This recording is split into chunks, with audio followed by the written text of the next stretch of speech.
Hi guys, thanks for joining us for another episode. This week we find ourselves in Kaş, Turkey, another gorgeous little hamlet on the coast.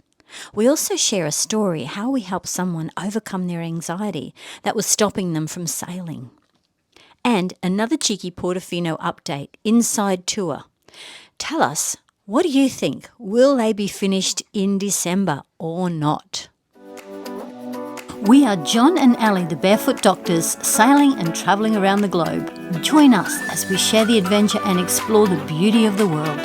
Because life is better barefoot.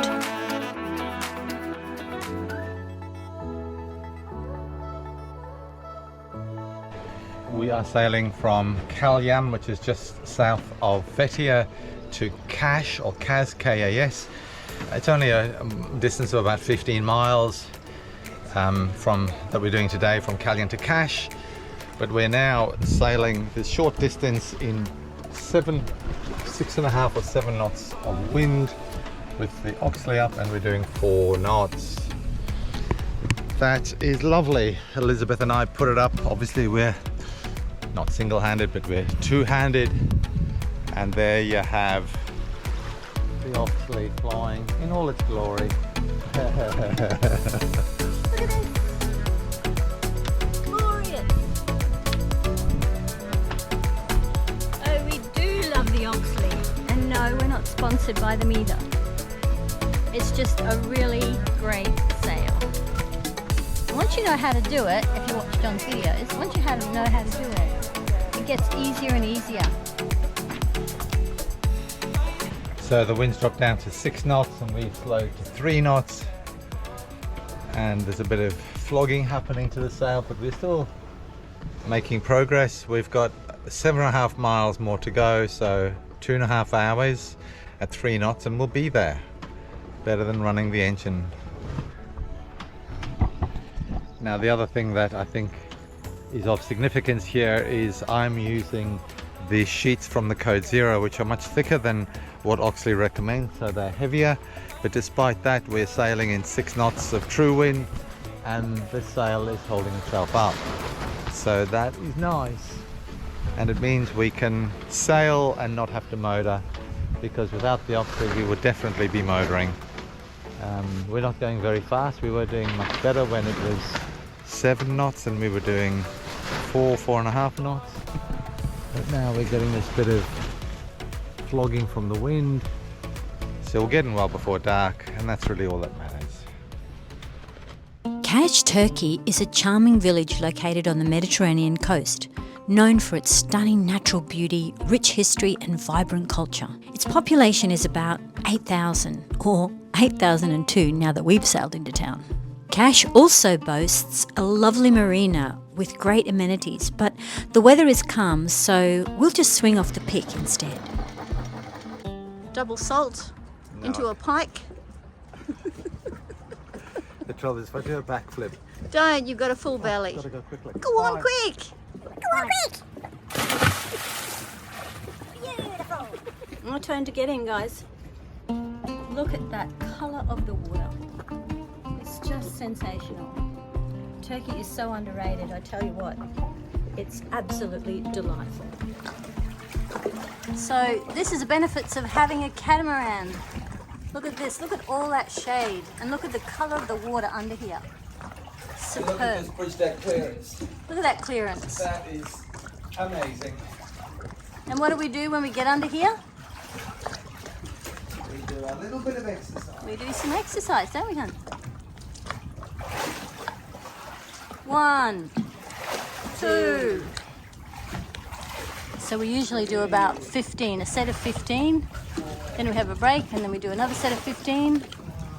And then we see how our arms feel. Hi guys, thanks for watching, and if you're new to our channel or you haven't subscribed yet, we're encouraging you to subscribe because we really wouldn't want you to miss out on all the exciting stuff we have coming up in the future. And that'll also help us get the videos out to more folk as well. So go ahead and do it right now, guys. Make it happen. Okay, that's enough playing for now because we are in desperate need of some gas or propane. We are pretty low on fresh fruit and veggies, and we're always running out of fresh fruit and veggies and fresh produce. Honestly, I don't know what we do with it. Here is a little shortcut to town. So if we park our dinghy here, town is just over the hill. So we've got to go up there, up over the hill. City called Kaz, or Cash, as some people pronounce it. The really cool thing about being gas bottles. That's what we got to get. So we have found gas. My gorgeous, intelligent, brilliant husband. I love it when things come together. That's great. That's really the only thing we need here is Desperately, gas. because And- we're down to our last bottle. Yeah, if we didn't do so much cooking, then it wouldn't be such an issue. But we tend to cook a lot on the road, don't we? Yeah, but look at this. Let's spin around. Behind us is a supermarket. Over the road is the gas place. And we're only a few minutes from Our dinghy. our dinghy. Love it. That's just so cool when everything's convenient. But the marina wasn't convenient because it was way out of town and a much longer walk. Yeah. And they don't allow you to use their docks if you've not got berthing there. So The cool thing about being in a new place is discovering where things are and where everything is and getting your bearings. So we're here to get some gas. And we found this really cool spot called Smiley's, which he's responsible orange for. juice for the lady. Yeah, thank you. Okay. Fresh orange juice, freshly squeezed. And it's a beautiful little town actually, isn't it? It is. We were here in the winter time and it's just lovely. And I was just giving you a view of this place called Smiley's. And this guy's in charge of the port, or getting boats into the port, which they don't have any space, which, surprise, surprise, they're all full. But I'll show you around Kaz because it's a really cool place. I love it. Walking through the rustic, stone-worn paved streets of Cash, you can't help but notice the laid-back Bohemian vibe with its colourful streets, artisan shops and cosy cafes. This relaxed atmosphere fosters a sense of creativity and openness, making it an ideal environment for artists and writers to connect. John finds it hard to walk past a friendly dog without a warm scruff, pat and a chat. He does miss our Molly, who passed away a couple of years ago. This lovely girl is a property of the town. In some towns in Turkey, there are community-owned dogs known as street dogs. These dogs are cared for by the local residents, who provide them with food, water and sometimes even shelter. The dogs often roam freely in the streets and are considered part of the community. Many Turks have a deep cultural respect for these dogs, and I believe it says a lot about a place that cares for their animals. The evil eye, known as nazar in Turkish culture, is believed to be a curse, often unintentional, that can cause harm or misfortune to the recipient. It's a deep ingrained belief in Turkish folklore, and the evil eye symbol, often depicted as a blue or turquoise eye, is commonly worn or displayed in Turkey as a talisman to ward off the effects of the evil eye that bring good luck and protection to the wearer. This belief reflects a cultural understanding of the power of envy and desire to protect oneself and loved ones from its potentially harmful effects. And you know, sailors are a little superstitious, so yes, we bought one for Expedition Barefoot. You know, with every new town brings both curiosity and adventure, but also it can be a little bewildering when you need supplies, where to find them, and how far away will they be? Or can you last to the next village? However, today it was only a hike up the hill and we found propane and fresh produce. They look like chocolate up there. You want one of these? You want two of these? What about one of those and one of those? One of which one? Oh, one of the. One of the round ones. Yeah, that's what I'm talking about. It's your job to eat them though. Look at John holding up the cube at the bread. What'd you get then? I don't know. Apparently that's spinach ones. But Ooh. it's either spinach and cheese or spinach without Oh, I hope cheese. you got enough of those. I've got two. So fresh fruit and veg. We'll need some beef. Get some avocados. And some fruit. Some banana. vine leaves and they roll them, they cook rice and they stuff the vine leaves and roll it all up in vine leaves. It's really delicious. I just buy it already done. Going to waste. We don't want to waste them, but either buy too much and you put them straight onto your waste. So either way, we're going to waste them. Croissants as well. What? Are you getting croissants? Yeah. Getting croissants. Yes, it is a lovely place and it's quite far south, so it's very warm. Sailing into a new village is kind of like a box of chocolates. You just don't know what you're going to get.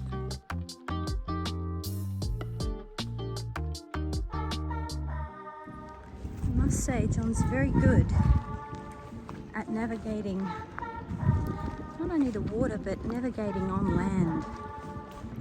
You know, he has this ability to find whatever it is we need. He's very clever. I think I'll keep him. We had planned on a swim to cool off after shopping in the heat, but returning to Expedition Barefoot, there was a distressed caller, and so that took priority. We're going to talk about the biggest medical problem that people on boats will face or are facing right now. Mental health is the most common medical problem that yachtsmen and sailors face, and of all the medical problems that you have to deal with, anxiety tops the list for sailors. It actually tops the list for people on land as well. We're going to be running through a few little stories, sharing with you experiences of people that have come to us needing help. So these processes are under the TUFMINDS banner and they are being used all over the world. Well, this lady's name is Kate, and Kate and her husband Joel have been planning to go sailing for years and years and years. They're at the point that they sold their businesses, they left their jobs, sold their house and bought the boat, and now it's time to go sailing. And all of a sudden, Kate feels these overwhelming feelings of anxiety. Oh my God, what if something goes wrong? We're going to be out there in the middle of the ocean, no one to help us. What if a storm comes? What if we don't know how to handle it? What if something happens to Joel or something happens to her and they need medical help? So all these different scenarios she was running over and over in her mind that were actually starting to cripple her from wanting to go sailing. So they reached out to us for help. It became very obvious to us straight up that Kate particularly was suffering anxiety. And this is an absolutely classic problem that arises where people's internal dialogue or their internal thought processes create this whole scenario, multiple scenarios of disasters and what ifs and blah blah blahs, and that can become totally crippling when those thoughts then take over your mind and you lose focus on the reality of the situation, the likelihood of the situation, and those negatives impact your life so that you stop doing the things you need to do. So the first thing we had to do is she had to list out all these problems that she was foreseeing and make plans of how she would, or they together would deal with them if they were to arise. So you had a plan. And once you had a plan, then you could be a lot more confident in your abilities of knowing what you need to do, and when the situation arises, you could do it. However, that is fairly simple, and that's what a lot of people already do. But we had to deal with these negative thoughts that were going around inside Kate's head. So the problem is that Kate was listening to her negative thoughts and didn't realise how many negative thoughts she actually had. And just to give you an example, we can have up to 50,000 thoughts a day, and generally around about 80% of those thoughts can be negative. And we listen to those. So Kate was having quite a lot of negative thoughts and she was listening to them. So not only was it about the scenarios, but it's, oh, you're not good enough, you've never been sailing before, you won't know what to do. So it was also self-demeaning thoughts that were undermining her own self-esteem and her self-confidence. So first and foremost, we got her to listen or be aware of what negative thoughts she was thinking. And then she discovered that pretty much the whole time she was just being very negative in her thoughts about herself, her thoughts about the situation, even other people. Yeah, and the TUFMINDS processes are absolutely fantastic at teaching people how to recognize and eliminate these negative thoughts. The other thing a lot of people say is, oh, I can't help what I think. Well, actually, you can. There are so many studies out there now to say that you actually have control over what you think. Although you may not be able to control the thoughts that pop into your head, Once those thoughts are in your head, you absolutely have control on what you do with them. So if you learn how to deal with these negative or undermining thoughts that are coming into your brain and get rid of them, you then have a brain full of positive and helpful thoughts that make you empowered rather than being disempowered. So this is the fundamental process that is created by the Tough Minds system. So Kate learnt to recognize the negative thoughts that she had in her head. And with the processes we teach in Tough Minds, she was able to eliminate them and they didn't affect her on a daily basis. And also, this is a process that gives you strength in the long term. It's not a one-off process that helps you now, it helps you forever. That's right. The story does have a happy ending.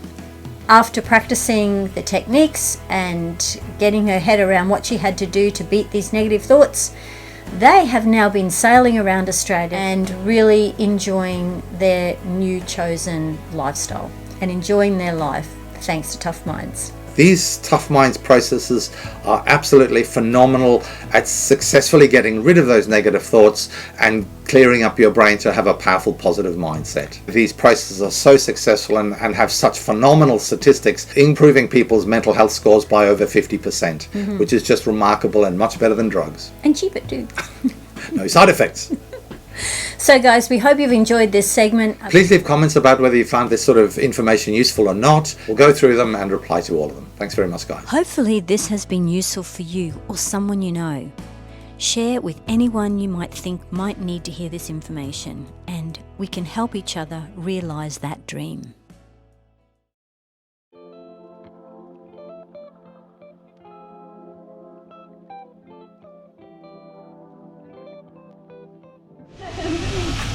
I'm a bit dirty. How are you?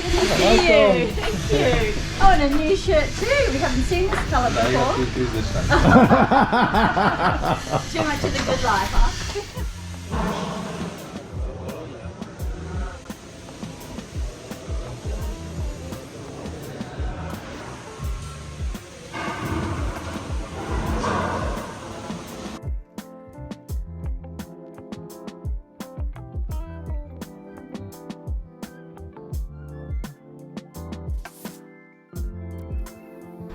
And look at all that space.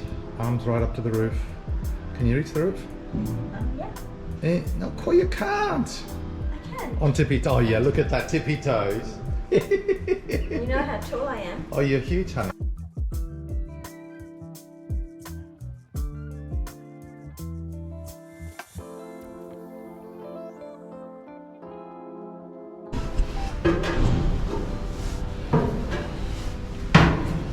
Wow, wow, look at that.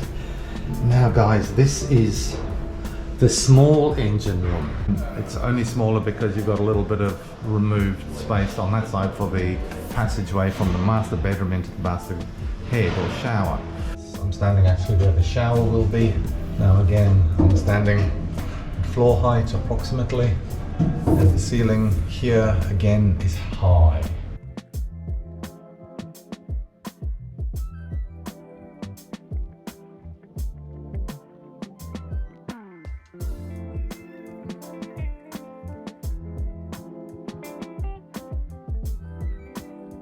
This is a transom door that opens up. This will all be clear. So you walk in from the transom, down the steps, into the shower. That'll be right in this corner. Then you have a toilet there, and you have a basin on this side.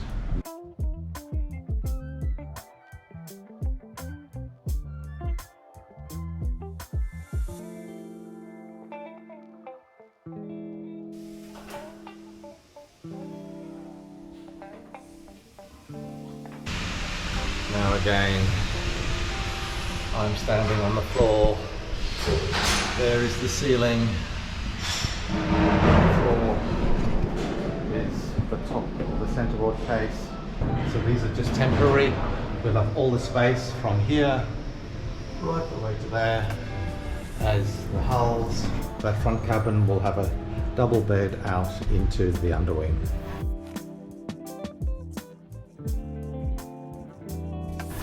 This bed will be in the center there, so that is such a big berth. So compare the amount of space you have there for the big double bed compared to other performance cats. Most catamarans are designed with the hull being narrow there, coming up to here and going vertically upwards, which would cut off a good foot probably, laterally that side as well as on this side. And as a result, you end up with these nice fast catamarans that they feel like this. You just can't get space to breathe. The beds are tight, there's no shelves or space at the side to have your cups of coffee or books. And there's one great exception, which is the Balance, which uses a transverse bed in their forward cabin to create this great space in that area. Hopefully we can see this. This is the hull above the waterline, but then suddenly we've got this shoulder right there that goes out, and then from there upwards the hull continues to go up and laterally. So we are creating space both with this shoulder and the lateral angle. Look forwards and you can see how that lateral angle is significant. So if you could imagine the traditional hulls come out like that and that point and then pretty much go vertically, you would lose a good probably 30 centimeters or a foot on each side of the hull, and it does not create that amount of extra weight because you're just getting extra 1 foot of fiberglass, or in this case aluminium, at the top to attach the tops of the hulls. Apart from that, it's space. Now obviously if you have a lot of space and fill it up with garbage or other stuff, you're going to weigh your boat down. But at least if you have the space in the hulls, you live comfortably and you can have nice voluminous spaces to live. I'm happy. This is really, really nice. You can see the quality of the welding, you can see the quality of the construction.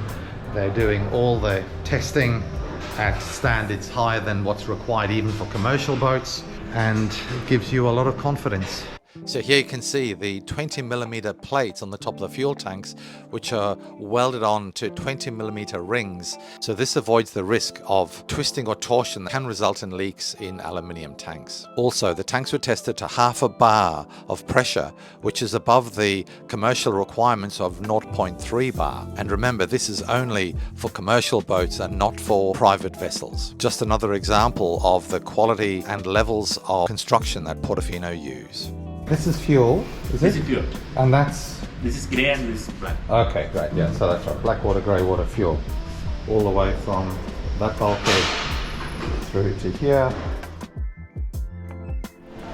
So this is the engine room in the porthole. Full width. Door from the rear. But that is just enormous. You're going to be able to have all the equipment. There are the beams that hold the engine, but there is easy, wide walking around space on both sides, front and back, and you have full height and full width of the hull. Having a good space to do your work on your engines is hugely beneficial. Oh, she's almost my height when she stands on that step. We hope you've enjoyed the tour of the Portofino 52 to date. We are very excited each time we see her in the flesh, and as you can see, the progress is going very well. But do you think she'll be ready for us to take delivery in 10 months? Write your comments and tell us what you think.